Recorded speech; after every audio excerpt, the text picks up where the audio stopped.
आमच्या घरचे 3 दिवस झाले बोर बंद पडली म्हणून असं काहीसं पाणी साचून आम्हाला वापर करायची असते. तुमच्या घरी पण असंच चालू होतात का? सो हाय गाईज, मी युक्ता. तुम्ही तर माझे ब्लॉग बघत असाल तर पटापट 500 फॉलोअर्स कंप्लीट करा. तुम्ही जर फॉलो केलं तर माझ्या पण मनाला खूप चांगलं वाटते. इकडे बघू शकता, भांडे घासायला गेली तरी नळावर साथ जातो, कारण की नळाची सवय पडून होती मला की नळ चालू करून पटकन पाणी घ्यायचं. तर आता बकेटीने पाणी वापरावं लागून राहिलं. आणि इकडे स्वयंपाक वगैरे झाला होता तर पूर्ण किचन वगैरे आवरून घेतलं आणि छान पुसपास वगैरे करून घेतलं.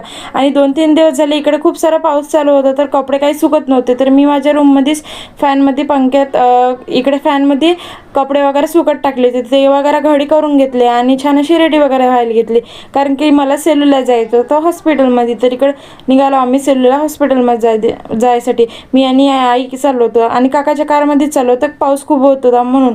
तर इकडे हॉस्पिटलमध्ये वगैरे गेलो, तिकडे ट्रीटमेंट वगैरे झाली माझी. नंतर घरी येतो म्हटलं की इकडे बघू शकता किती भयंकर पाणी चालू होता. काही वेळ तिथेच थांबलो. त्यानंतर घरी वगैरे आलो आणि जेवण केलं. दुपारच्या वेळेला इकडे आईचं चालू होतं ब्लाऊज शिवण्याचं काम. तर इकडे आई ब्लाऊज शिवत होता आणि हा बघा माझ्या घरच्या चिमण्या नेला आणि त्याच्यासोबत कारभार करत होता, खेळत होता.